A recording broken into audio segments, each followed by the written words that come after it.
Hi, welcome.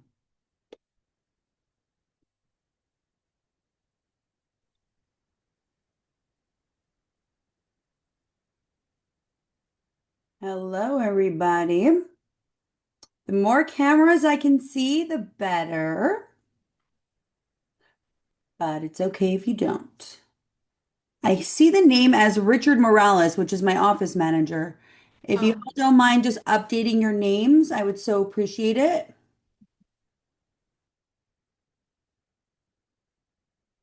Wonder why it does that.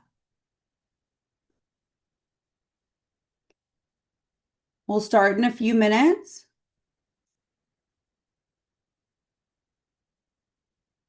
Hi, Elise.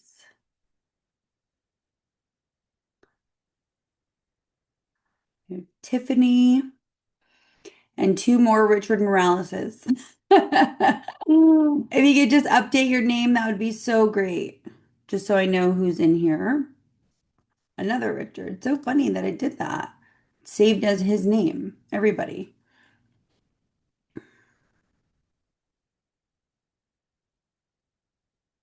So for those just coming in, if you can kindly update your name on the Zoom, I appreciate it.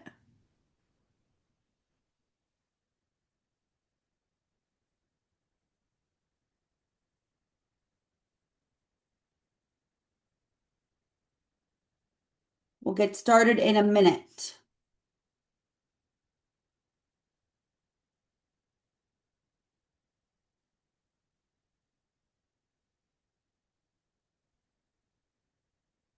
Can I get your name, please? This one right here? Or asked to. Here we go.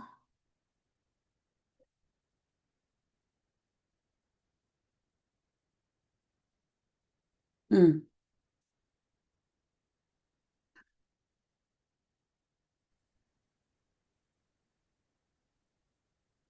How's everybody doing? Good? Okay. So I never really do these kinds of things. I'm usually too busy or just it's kind of not my thing, really. But I thought there's been so much that has gone on with the California bar in the last year. I mean, there's always stuff going on with the California bar, but I get so many inquiries, and I'm like, why not make a informative? We had a lot of people register, but like I expected, people get home from work or whatever and maybe don't come. So I don't care. I'll do this for one person. I'm ready to go. But I appreciate whoever is here and took the time to come in. So I'll get started. And then as and we have more coming in now, as people come in, I'll just add them in. Um, okay, wait, we have more people coming in. See? Now, if you're in my class, I'm a stickler for timing and being on time, but of course, everybody everybody has different schedules. Okay. So let's get started. Hi, Kim. If you don't want to turn on your camera, that's okay. I would prefer if you turned on your camera so I could see, interact. I'm going to share a screen. What is the purpose of this informative? Um, a lot of things, right? A lot of things. Number one, how to pass the California bar, right? So I'm all about strategy, structure, and support. My name is Shauna Carpellis, for those of you that don't know, and I'm an attorney. Been an attorney for 15 years in California. I was running a law firm with my father while I was building CA Bar Style. And to date, I've tutored over 4,500 applicants. Um, and I just wrapped up, well, we're wrapping up my 30th bar exam in a row. And through that, I've had two amazing children. One is 16 and the other is 12. Cannot even believe that. And I love what I do. I mean, at the end of every single course, I'm like, am I going to do this again? And then the results time comes out or, early prep is going on. Why do I love what I do so much? I love the people I work with. I love their stories. This is a different type of preparation. So, When I was taking the bar, I felt very disconnected. I felt I was a new mom. My son was 6 months old, and I felt like I had nobody to talk to. Nobody. I was in a commercial bar prep, and I knew there was also a better way to do it. I kind of saw the game as I was going. So, I decided to do bar prep. And throughout the years, I've built this amazing, with the help of a lot of people, a community of applicants, and we all stay in touch. And, I see their careers. Like there's a woman right now that I helped. That's helping immigration cases, and it's like she's doing amazing stuff. So it's really a humbling career. It's hard work. Applicants go through a lot of stress. They go through a lot of balancing. And, the background, depending on where you come from and how much work there is to do, it's not always so straightforward, the preparation. And so let's get into a little bit in terms of, what the bar is about. So for 2026, which is kind of, the upcoming year, if you're attending live right now or you're watching later, maybe you'll be taking the bar in 2027 or 2028. Maybe you're a new law student. All of this will somewhat apply. We don't know if 2026 exams will be in person or remote yet. We have no idea. I will be preparing my applicants as if we have an in-person exam. If anyone is privy to what happened in February 25, it was a complete catastrophe. And they tried a remote exam. They did. I'm not going to get too much into that. I have a lot of content on YouTube about what happened in February. We pivot no matter what. We had to pivot tremendously during COVID. That was a nightmare. So much change, but we stay strong. We stay focused, and we try and tune out the drama and the noise that goes on. So whatever it is, the preparation for an in-person versus remote is very different. So an in-person, you have a full printed exam. Obviously, you don't have to deal with any type of remote technical issues.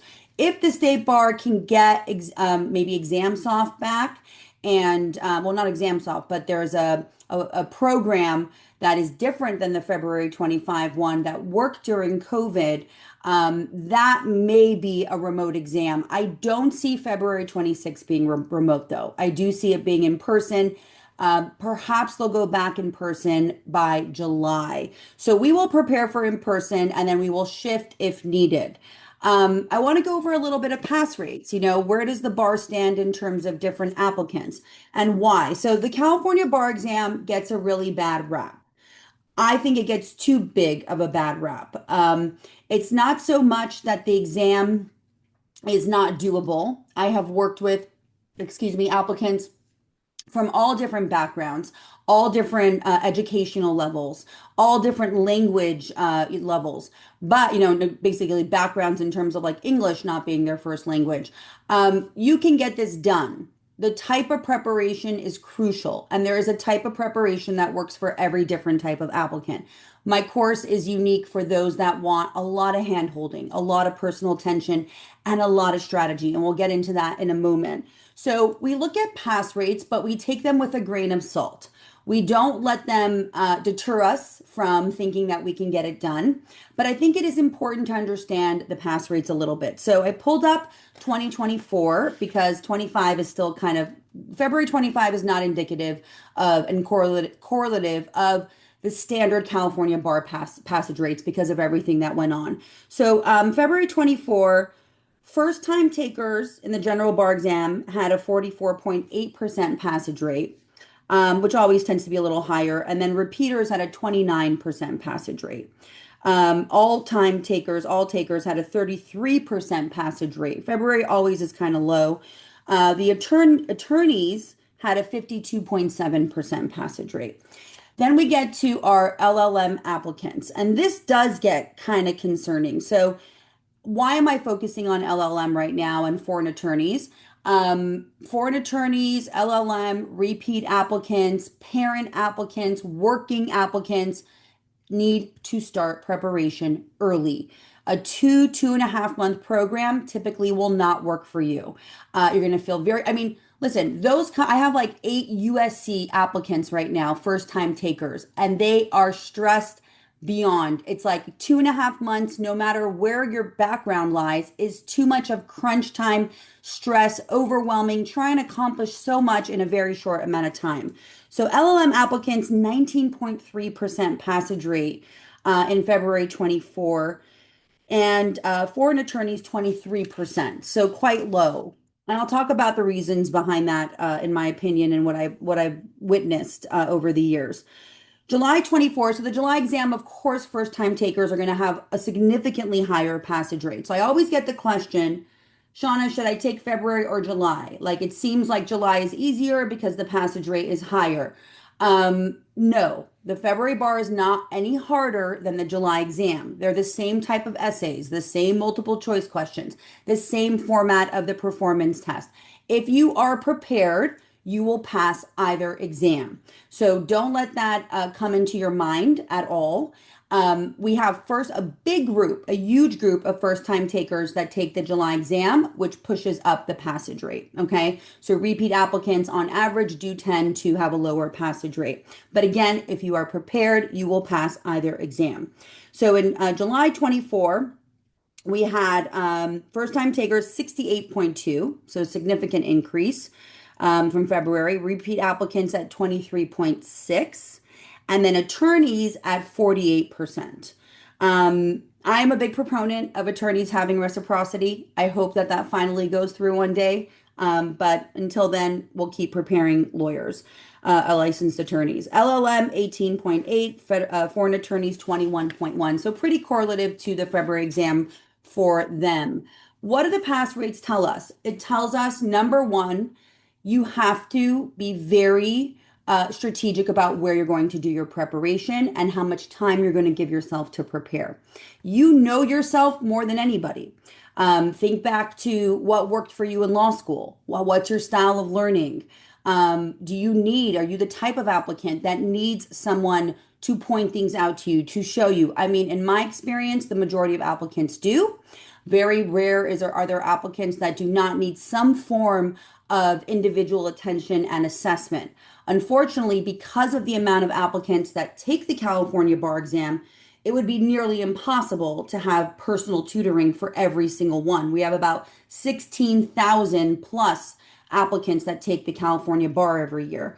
So we have to keep in mind, though, for those looking for it, there is a shortage of knowledge to know that there are other types of preparation. So a lot of applicants, like someone coming here, let's say I have an applicant right now from India. He's taken the bar 6 times. He was doing online program after online program, then commercial bar preps, falling into this situation where no one is looking at his essays. He was getting some scant feedback on essays and PTs, but he really needs a lot of writing help. It's almost like taking him back to just the basics. And so you got to really assess the type of preparation that you need. So common pitfalls and what it takes to pass. You only need to know the law. That's not true. We all know that, right? So what is a pitfall applicants fall into? They study and they get stuck with the law way too much. They can't get out of the law. They start wanting to be perfectionists with the law, right? I got to know every single rule. They don't streamline the process. So that's a very big pitfall applicants fall into. Commercial bar prep as a one size fits all. I have a big problem with that because working so closely with applicants, I know for a fact that there is not one size that fits every single applicant in bar prep. Some applicants are more auditory, some are more visual, some deal with issue spotting, on they need more like drills, and others need to take their time. Everyone has different analytical posture, and everyone is coming in at a different skill set.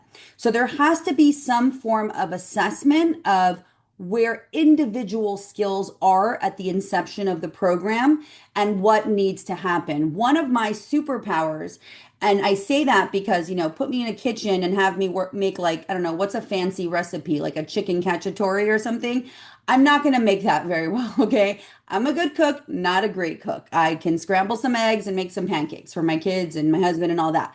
But when it comes to looking at essays, I can look at an essay, one or two, from an applicant, and I can see right away What's their organizational structure? What's going on with their issue spotting? Do they understand the approach that I'm teaching? How is their persuasive versus objective writing, their timing?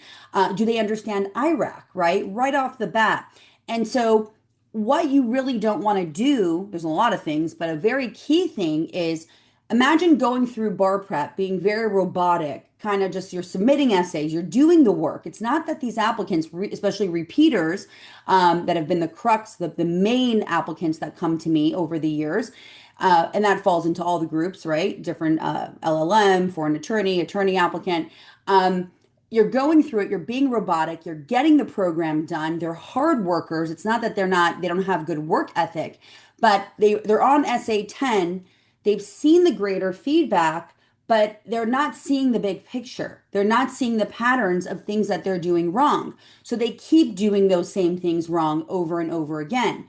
And so when I come in on that first assessment, and that's the beauty of early prep, I cannot stress that enough. Not everyone needs early prep, especially who does not. Those that have just taken an exam waiting on results. Obviously, we have data coming right into the course. But those that have time and they're not taking the July exam, what you can do in this early phase is you can start really understanding what your strengths and weaknesses are, and then getting the tools from me to start progressing and start improving. So by the time December hits, when I call it more like the boot camp phase, even though I try and make it pretty methodical, not only do you know where you stand, you have a foundation of law, where you need to work within timing, memorization, what subjects you're weaker and stronger in. So you have a lot of data to work off of. So that's very important. I cannot stress enough before I go into our 5-point plan, the need to be on some type of an early scheme for most applicants. And why I stress it so much is because I have applicants that literally do a year of bar prep, and by the time the 2 months come or the month before the exam, we're saying, we wish we had another month. We wish we had another 2 months. Not every applicant, not the majority, but again, based on the background, that's a huge factor. It's going to be different for everybody. Starting early gives you a major, major benefit. Are there any questions so far? Any questions? Okay, cool. So, what's CA Bar Style's 5-part success system? And how does it help applicants? How has it helped applicants for almost 16 years? Most bar courses teach the law. CA Bar Style teaches you how to pass. So my program is a very strategic program. It's very different than commercial bar prep. I'm teaching you the following. So let's go through the system, and feel free to stop with any questions. We start with a consult. So that's not number one. Just think of that as like an extraneous thing. We start with a consultation. That's where the magic starts happening, assuming the applicant does enroll in the program. If they find a better fit, great. I want applicants to pass this exam. There's so many applicants, I cannot handle the majority of the demand that comes my way, humbly. So my job is it's not in those consults to say, like, let's enroll. It's first to kind of get to know the applicant and make sure that the blueprint we put together for, based on their history, based on what I see, if they've taken the exam, possibly prior scores, that's a big one that I do assess. What time we have available, what their goals are, and then what reality is or not, and I'm guiding them and giving my recommendations. So the first step after the consultation and once the applicant enrolls is the scheduling. So we'll start with early bar prep. Early bar prep scheduling looks something like this. I'm going to do a share screen here. You can see the schedule right here. I only have 2 cameras on, but that's okay. That's all I need. So I got it. Yeah. So here was an applicant. This was a July 24, just a sample. It's completely customized. So she had given us some travel days. She started in March. As you can see, and I'll go through within the plan, the 5-point plan, the schematic kind of rollout of my scheduling. Okay. But it's very light. Early bar prep is meant to be cool, calm, and collected. You're not going 0 to 100. You're easing into the preparation. So based on, whatever's going on in your life, usually I'm giving you 5 days of work and 2 days off. She had some travel days that she wanted us to factor in, but here you can see she wanted 7 days. So this was a personal preference. Usually it's not like this. Usually it's about 5 days. And it's great to have the 2 days off because if you fall a little behind, then you have some days where you can do some catch up work. Okay. But you can see it's light, 1 to 2, usually about 1 assignments per day. On average, 10 hours per week to start is the recommended time frame. So it's a very light warm up. Okay. It's a very light warm up. And I'll go into just the flow in a moment as I get into the scheduling overview. But that's early bar prep. Now, if we look at a course schedule, you can see it's much fuller. So this was right now, this is our July 25 course, and it is packed. It's packed. So I'm known to work applicants very thoroughly.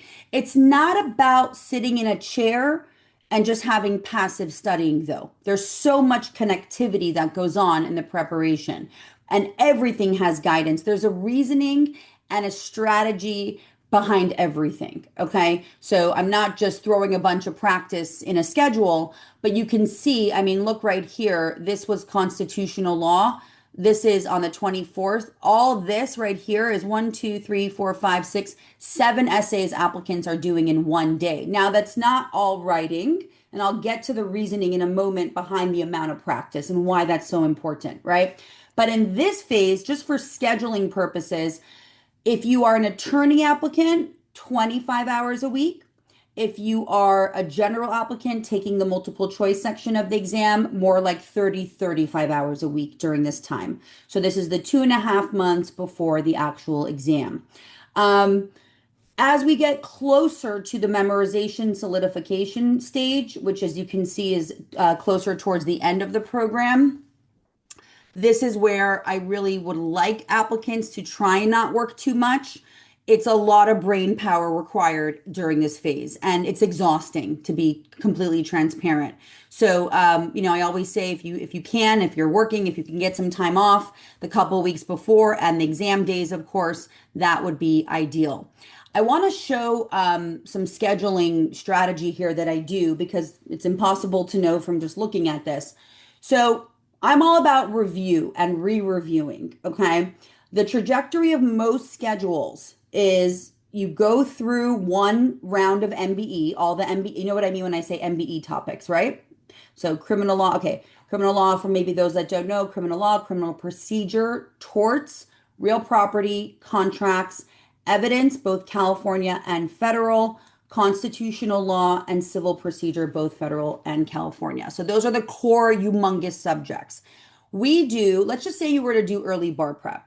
Depending on how early you start, the MBE topics are going to be the focus of your early bar prep scheduling. Now, that doesn't mean we're not going to add in non-MBE. If we do, it usually will be professional responsibility because it comes up every single bar essay portion. And then community property, because that also comes up at least every other bar, and remedies, right? Now, if you start really early, you'll be able to do a first round of all the subjects. And I'll get into what that looks like in a moment, okay? But that's just the first time, a foundation building round, some clarity and understanding on the law, right? It's not a full throttle preparation. If you do the early bar prep, by the time, let's just say you started here in January, okay, which is a popular start time for the July exam. By May 22nd, now you're starting a second round of MBE work. You with me, right? So it's like now we're doing another round. The more you review, the more that it sticks. Of course, there's different stuff going on, and it's a high intensive practice phase. As we get into non-MBE, which is, it was right over on the 28th for this course, okay? Remedies, right? We do another supplementation re-review round of the MBE as well. At this point, I know you so well. I know your work product so well that you're supplementing and it's highly streamlined. So you're only focusing on where we need to supplement at this point. So for instance, in my assessments before the 28th, I was able to see, okay, you really are struggling with the performance test, a key component of the exam. You have to pass it to pass the exam. So maybe I have an applicant during this time on a heavier performance test scheme.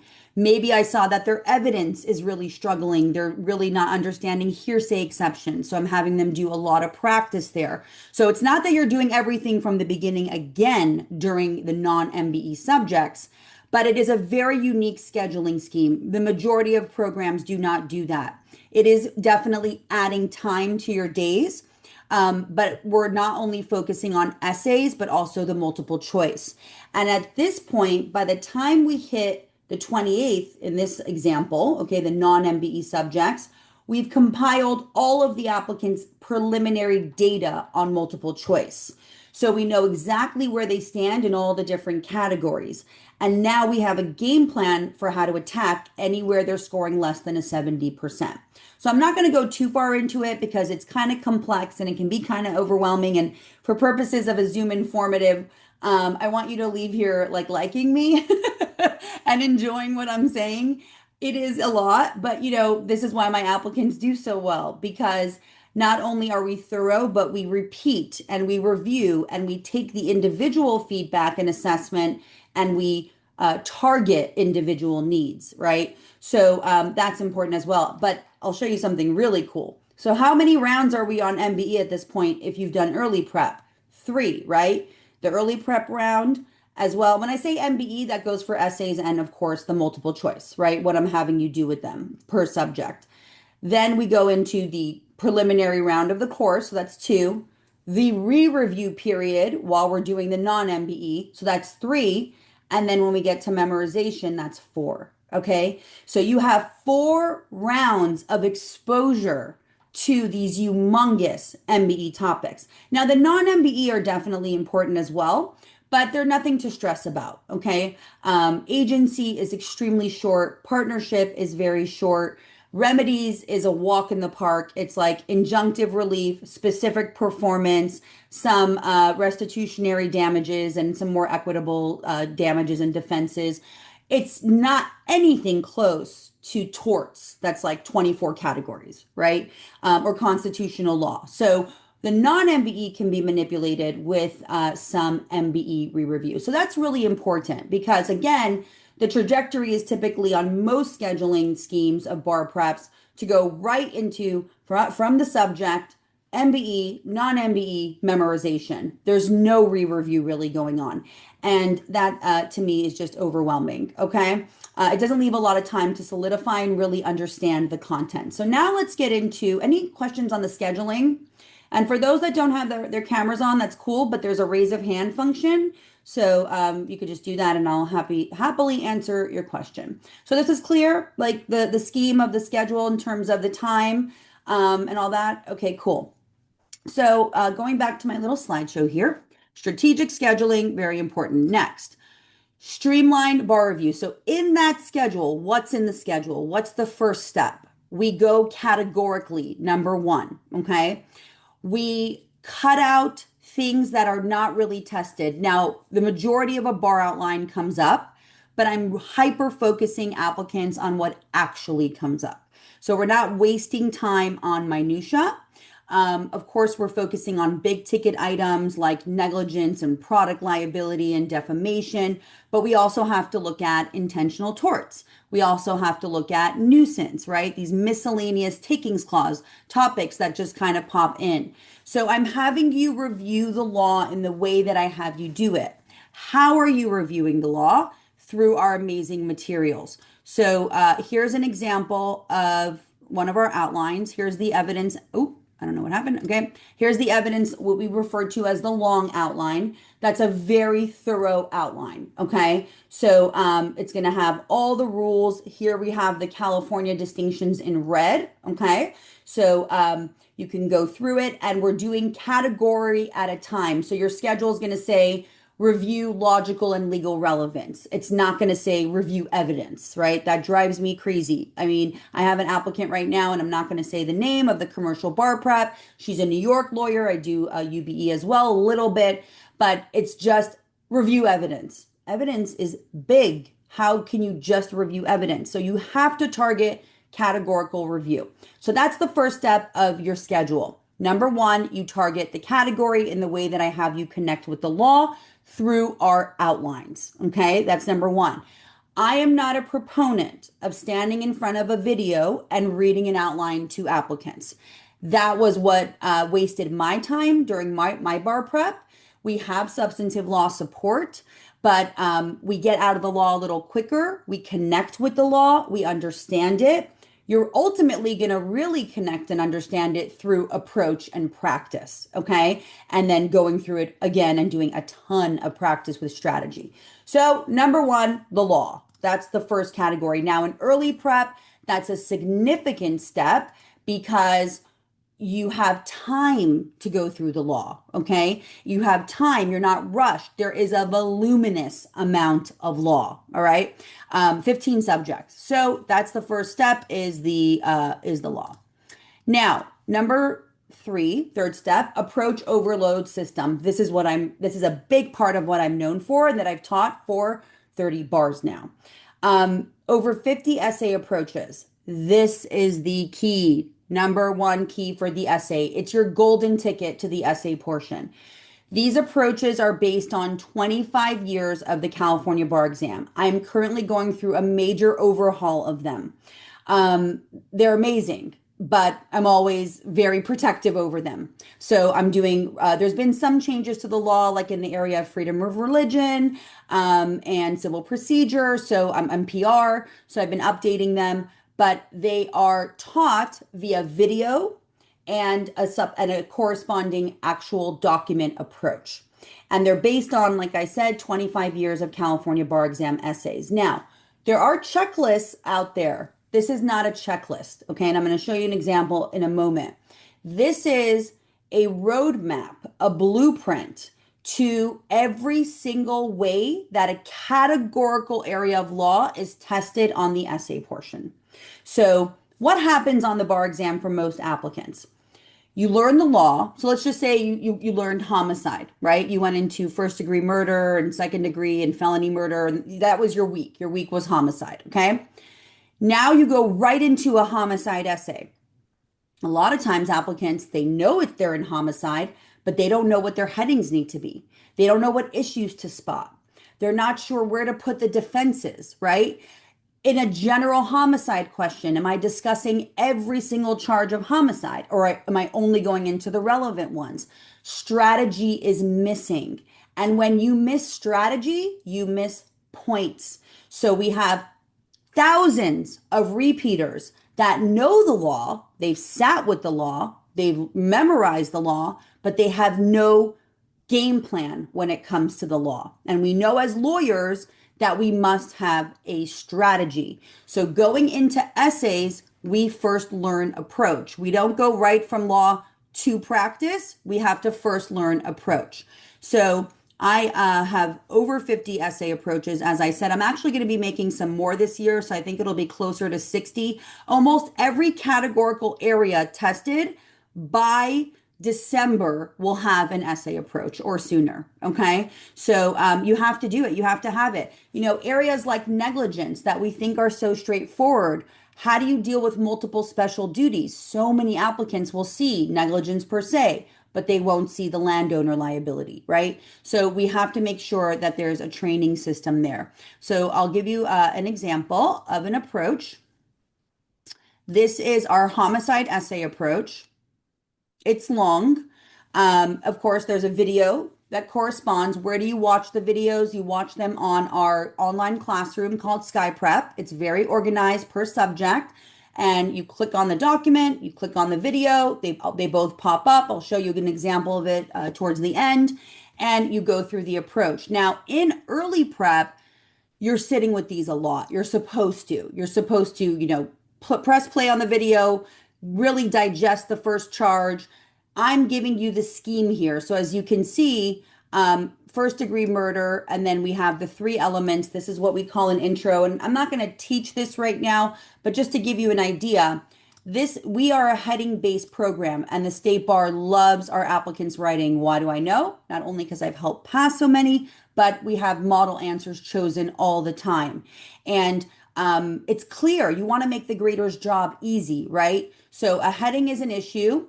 then this is your rule statement. Of course, what's not here is your AC, analysis conclusion, which will complete your IRAC. But I'm giving you a framework where if you had a specific call of question, can Dan be charged with first degree murder, assuming it's not first degree felony murder, which is different, okay?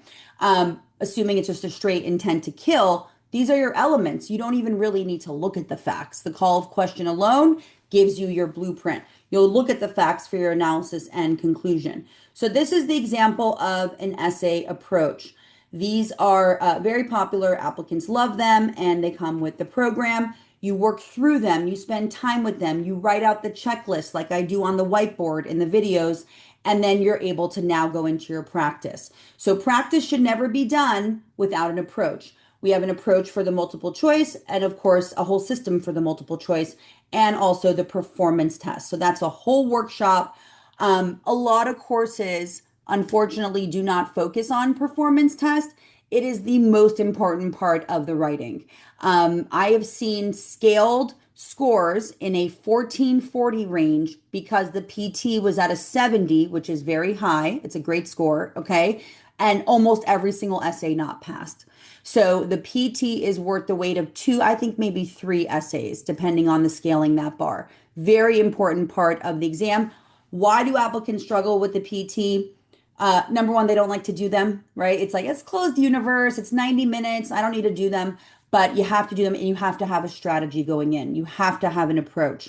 So that's the first step. Then you do the practice, and let's go back to the scheme of my methodology. So one, again, scheduling. Two, we have the law categorically in your schedule. And after you go into the law, then you go into the approach on that category. Okay, very important. Over 50 essay approaches based on 25 years, a PT attack method, and an MBE tracking protocol. It says that actually works, and it really does. Let's talk about the MBE for a minute. The MBE is snail-paced improvement for most applicants. So unless you're just a strong multiple choice taker, which some applicants are, we have a system that I created, I'd say about over 7 years ago.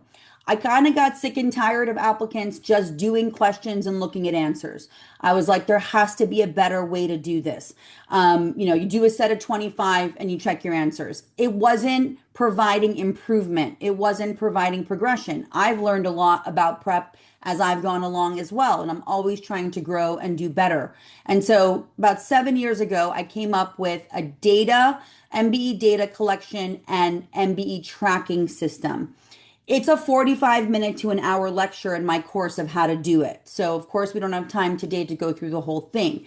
But to give you an idea, my applicants enroll in Adaptabar. Now, of course, we had this debacle. If you don't know, we had an issue with the Kaplan questions.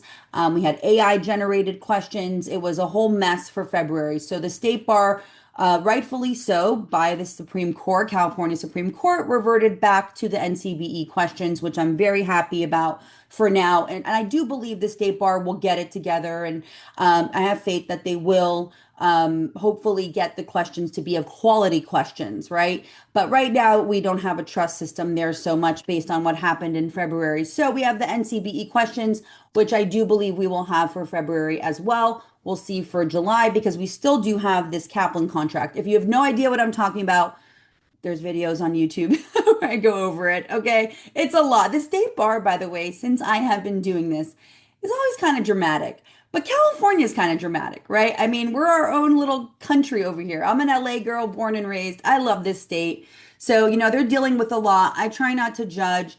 Don't come at me, people on YouTube, for saying that. A lot of the bar got a lot of hate. It was a mess for sure. I am pro applicant, number one.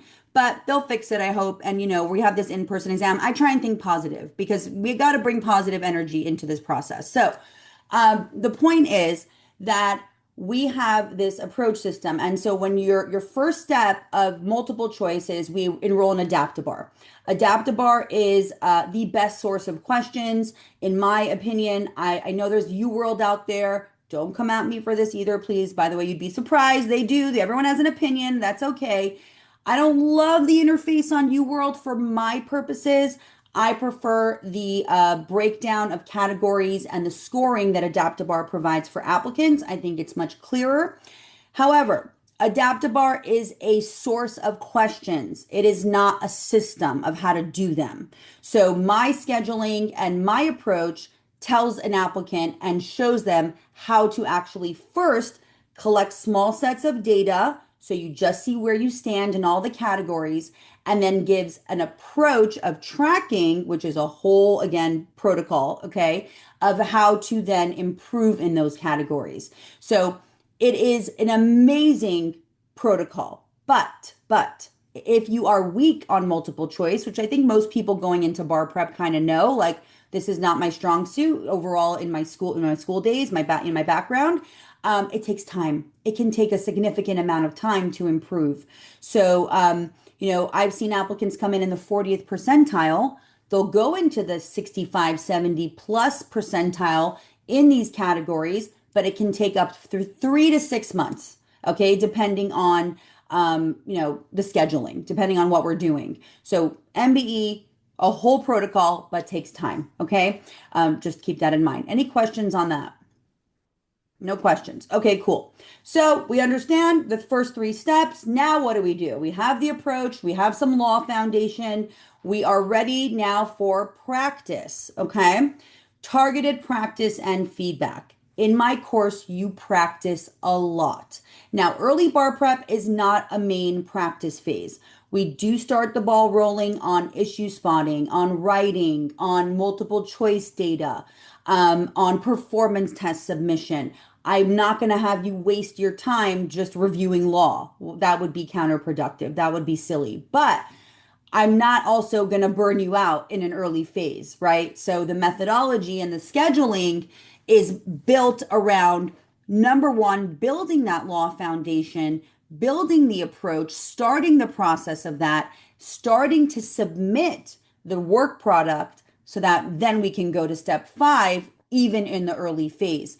And in the general course, of course, we're going through the law again, but in a different way. Now we're memorizing. Now we're connecting a little bit more. We're going through the approach again, but now we're solidifying. So it's all to be built on top of one another, right? So that it's a re-review and a constant refresher. So by the time you get to this step, a lot of times, of course, the initial writing is shaky, right? The initial multiple choice sets are shaky. There can be fluctuation depending on an applicant's strengths or weaknesses, but the key is to start the ball rolling and start getting in the practice. Because as a tutor, I have no idea where an applicant stands unless I see their work, right? So of course there's graded feedback. So I'll show you how much feedback we give, a lot. Oh, you know what? This was on the OneDrive. I couldn't download it. I apologize. So here's an example of an applicant in our current course. This is her performance test. She just wrote it. And you can see the grader here. This is an amazing grader I have. Honestly, the graders have been my backbone. My office manager, Richard, he's been with me for 9 years. Also, well, not my backbone. He's like, we hold hands. But my graders have helped me pass so many applicants. I never can take the credit because they give love. I make sure not only to hire graders that are good, they're licensed attorneys in California. A lot of them are associate deans or professors in law schools. They like to remain anonymous for the most part. But I require a high level of training. So even if someone's graded for the real bar or they've, graded for another course, I have a unique style to remain consistent, right? We want to be consistent. So when an applicant goes into grading feedback, this is very important. What is the objective of the feedback? Well, number one, you don't want it to look like it's a copy and paste job, right? You want to make sure the grader is actually reading your stuff. You want to make sure the grader cares, right? So there's a lot of heart in this company, a ton. Constructive feedback, right? Not in a negative way. We're pushing you in a positive way. But also, you want to know where you lost your points, number one. And if you missed an issue, where is that in the material? If you missed a rule, where is that in the material? If your analysis is costing you points, what are you missing in the facts? Are you storytelling? Are you being conclusory? what exactly is going on. I do not want applicants to go through the feedback and have to question where they needed to improve. Okay. So as you can see, look at this feedback right here. I mean, it is thorough, it is lengthy, and it doesn't have to be lengthy. That's not what makes it good. Okay. But it's full of feedback where an applicant can now say, oh, I know what I really did wrong in this performance test. I know that I missed a key rule. I know that my analysis here is missing. I needed a persuasive heading because it's a persuasive PT. That's going to cost you a lot of points, right? So it's very important to me, extremely. And I take very good care of my graders and everyone in this company because they work really hard. And I will say, when I started bar prep, I did all the grading, and the grading I have so much respect for because it is exhausting and it is, you have to stare at a computer. And I do require, this is line by line grading. Of course, not every essay is going to look like that. If it's a stronger applicant, you'll have a little bit less feedback, but there's always room for growth. And at the end of the essay or PT, there's a breakdown. So you want to know exactly not only overall where you stood, but in each part of the IRAC, what your score range was. And so the grading is a key component. So what ends up happening is you have your grading feedback. I actually do want to show you all what a Adaptabar report looks like, just so you can get an idea. Because when I talk about things, I like it to be visual. Sorry, you're in my emails now. It's okay. It's nothing that exciting. A lot of applicant stuff. Um, let's see. Do, do, do. Where is a recent? Uh, uh, uh, uh. Do, do, do, do, do. Okay, here we go.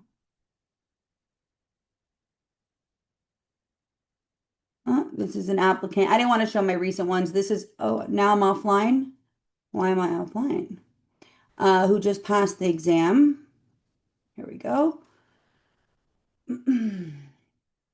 She passed, so it's okay that we see her name. But this was her very early on data. But what you can see is the breakdown, right? So this is what an Adaptabar report looks like. This is the beginning, like literally day one, or like within the start of the subject. But you see how clear it is. Now I have you break down these categories even more. Okay. So for instance, you'll see formation, defenses and contracts, criminal law, homicide, inchoate crimes. This is your Crim Pro. So the importance of these categories and being able to see the data like this is huge, because then we see exactly where you stand. And then I'm having you break it down even more. And that's that whole protocol I was talking about. But the key is you really want to be doing well in the frequently tested categories, because there's a lot of different categories out there. So that's part of the protocol as well. I'm not going to go too deep into that. We're almost at the tail end of this overview, and then I'm going to do a Q&A, okay? But the point is, you do your submissions, you get the feedback, okay? And then what happens after you do that? Well, this is where the magic really starts. So up until this point is your foundation. Every applicant needs what we just did. Every single applicant. Some more than others, right? So think about, a foreign applicant is going to need a lot more time with the law.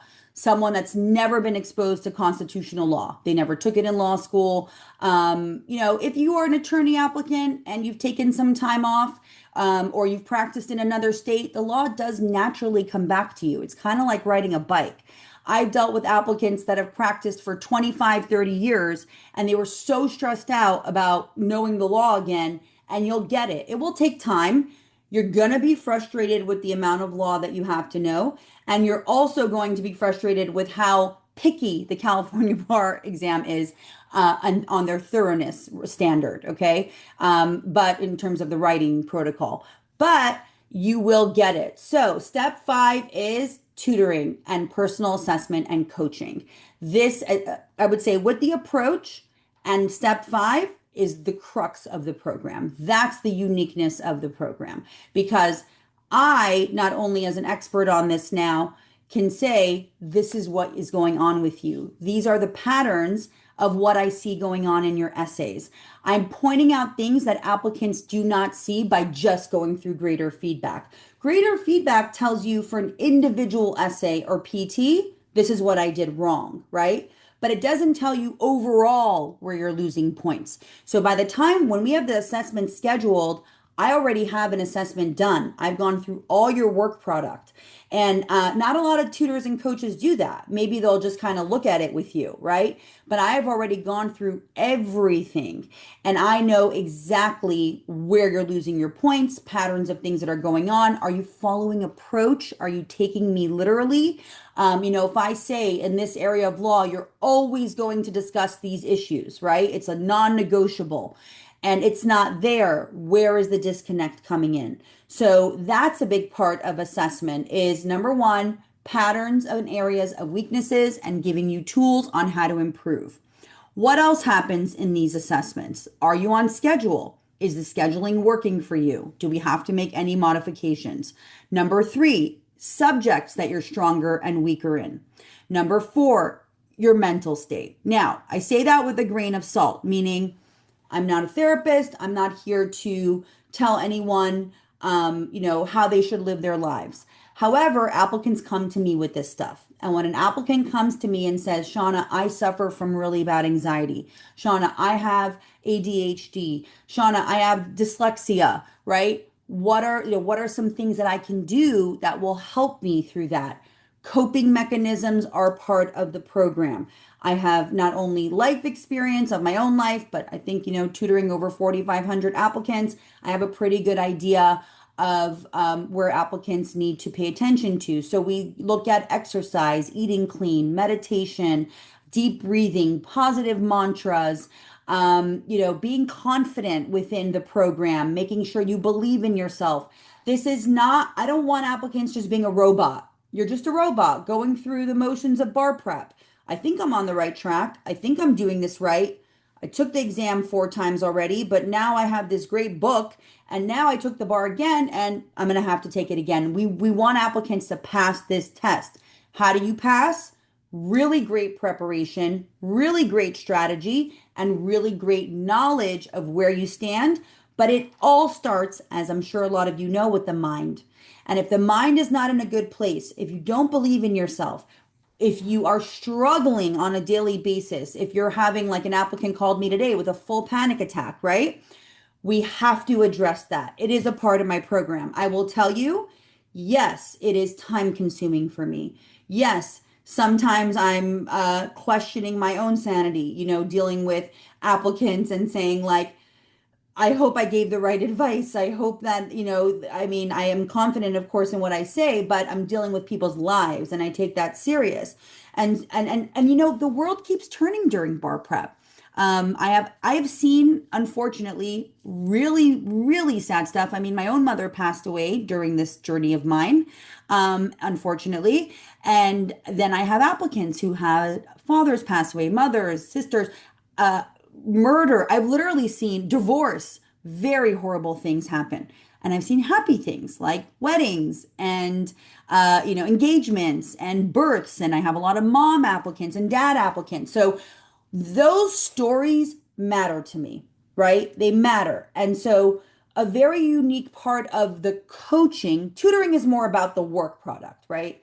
But the coaching aspect, I don't obviously need to do that, right? My program can run itself in terms of applicants can pass without maybe even having that. But for me, no way. Because if an applicant needs that, think about it. If something major is going on in your life, it's going to be a distraction to your bar prep, right? And so if it's impacting the bar prep, how can we not address it? If it's reasonable, of course.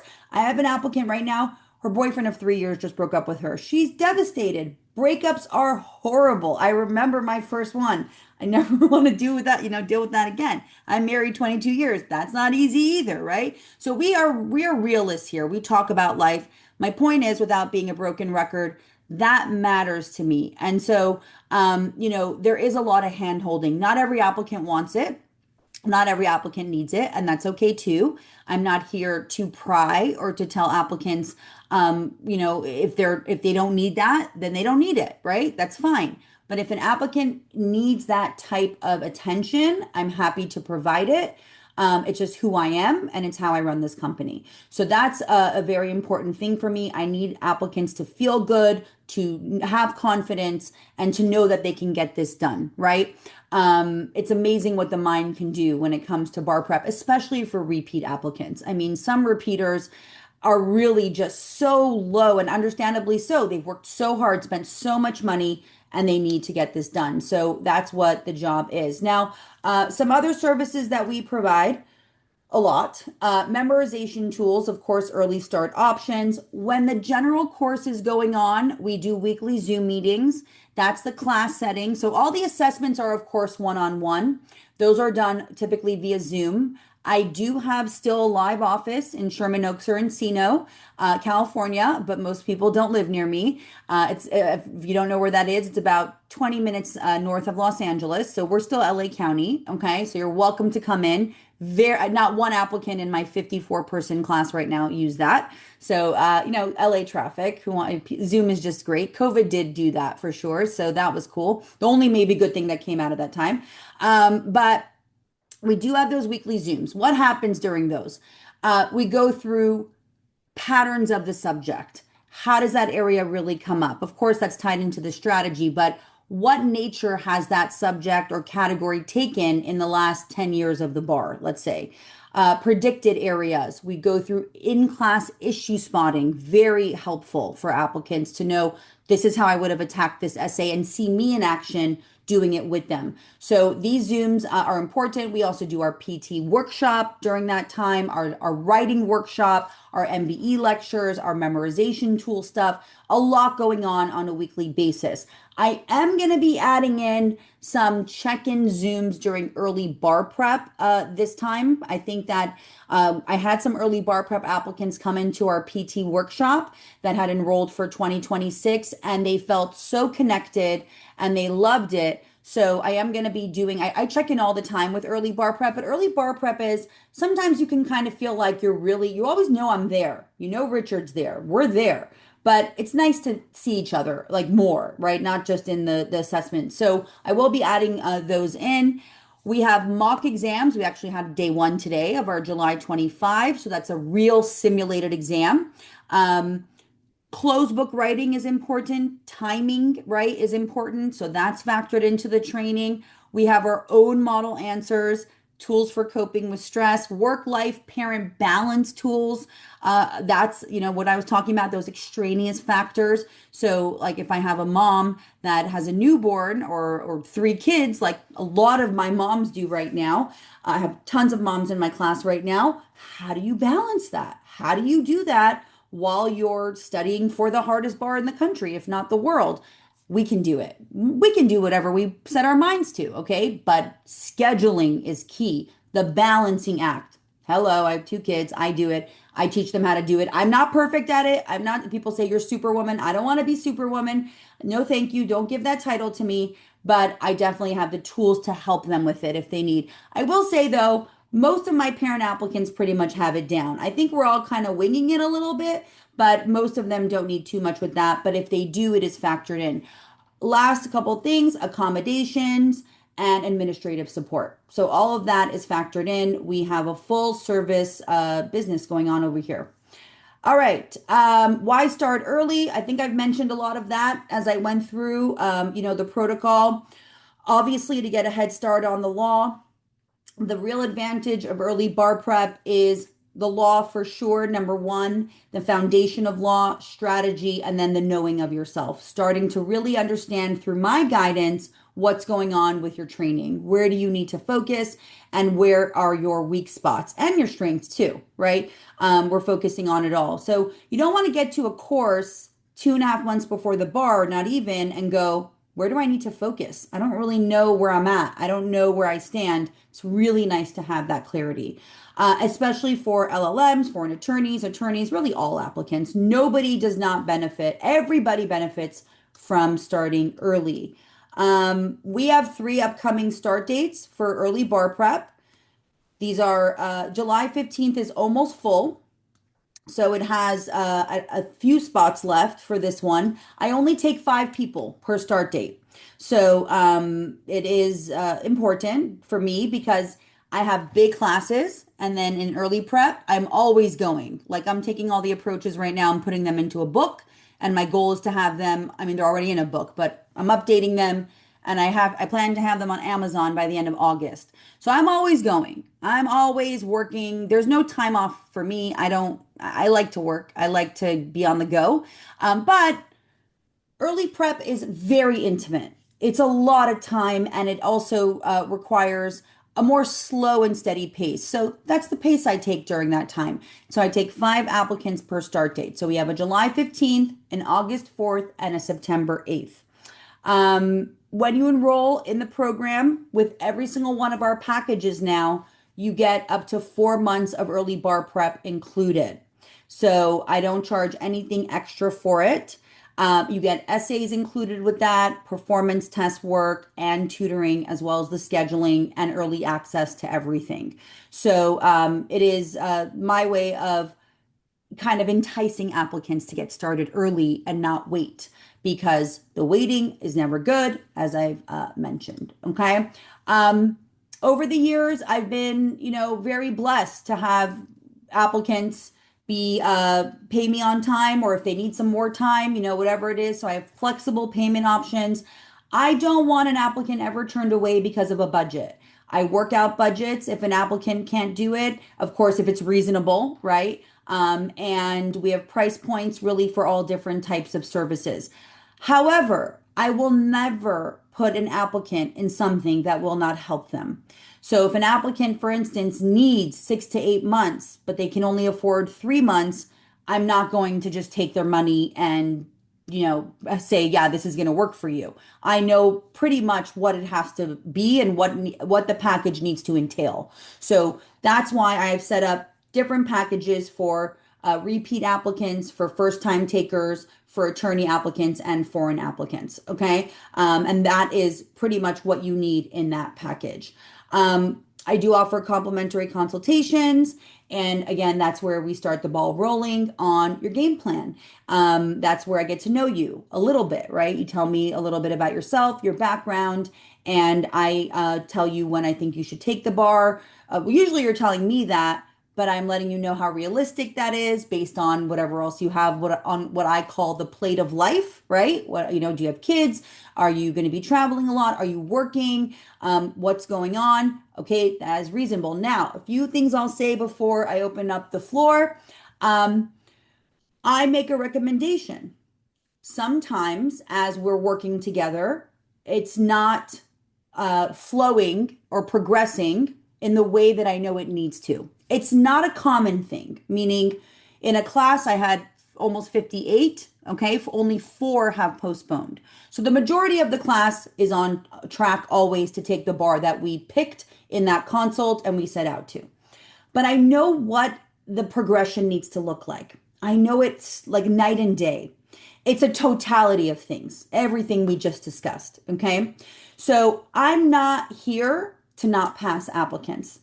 I'm here to prepare them well so that they go in and they don't have to keep doing this. Unfortunately, I've worked with too many that have it's really hurt their state of mind and their confidence. And I know the more times applicants take the exam, they'll get it done. There's not an applicant out there that will not get this exam done if they prepare in the right way that works for them and they really get the work done. Obviously, you have to do the work. Everyone knows that, right? You got to be committed to the process and disciplined to do it. It is a grueling process at times, right? Good days, bad days. The key is to keep going and trust the process. My point is, there are some times where even in the consultation, I'll say, okay, I know you want to go for February 26th, but you've been practicing in another state for 20 something years. It's doable, but I also kind of have to see how you do in the next 3 months, right? I don't know the how fast an applicant is going to connect with everything until they're on a schedule, until we start the tutoring. And of course, the first assessment is going to be kind of shaky, right? There's going to be a lot to work on. So that's not an accurate depiction, but there's milestones in the preparation. So by the time we get to a certain place, I need to see movement. It's not perfection, no such thing, right? But I do need to see movement. So my point is, I have your back. I don't hold you to that exam that we picked. I'm flexible, right? If we have to pivot, I give credits, for any unused service, and we pivot to the next bar. Because again, I want you to get this done. So this is not just, oh, I'm going into a bar prep. I hope I get this done. It becomes a home for your bar prep. There's no question about the tools that I have in the preparation to get an applicant there to the finish line. But life happens, things go on. We pray for minimal distractions during this time, but we know that working with me, I'm going to take care of you. I'm going to make sure that it's looking good, and I'm going to be transparent as well. So I have to have hard conversations sometimes. I have to sometimes say, never, you're not going to get it done. You will get it done, but we need more time. We need more time to get done what needs to, your scoring needs to get into a better place. Okay, so that's the overview of not only my thoughts on bar prep, my protocol on bar prep. Of course, I could talk about bar prep a lot. That's why I have a podcast that is not active right now because I don't have time. But that's basically my protocol. Hi, Ricardo. So, any questions? Let's open it up to Q&A. Any questions from anyone? If your camera's not on, that's okay. You can raise your hand or just blurt it out. We'll do a little Q&A. Last time I did this, no one had a question, which was fine. Maybe I was just very thorough. Okay, if there are no questions, I will end it by saying that everyone attending today is going to get a little special email from me tomorrow, okay? And I definitely recommend if you are interested in any of the early bar prep dates to schedule a consultation. This week, obviously tomorrow's Friday, but next week we have some openings. I would love to talk to you. I'm only seeing Elise, who's already in my program, but I love that you're here today and I love your energy already. I'm just getting to know you, but, I'm excited to work with you. And, it's going to be a great year for bar prep. I feel like we hopefully came out of that darkness from February, right? And all the drama. And I just hope that the state bar continues to make sure applicants are taken care of and we have an exam that's efficient and can run properly. And I have all the faith that we will. So I appreciate everyone being here today. I know we all work late. It's already almost 8 o'clock. Wow. So I'm going to go. I had a long day, but this was fun. And thank you all for taking the time. If you'd like to schedule a consult, I'll put up it's just very simple. I'll put in the chat, cabarstyle.assist@yahoo.com is the email right there. Okay. All right. Be well, everybody. Have a beautiful evening. Thank you for joining. Take care. Bye-bye. See you later. Bye bye.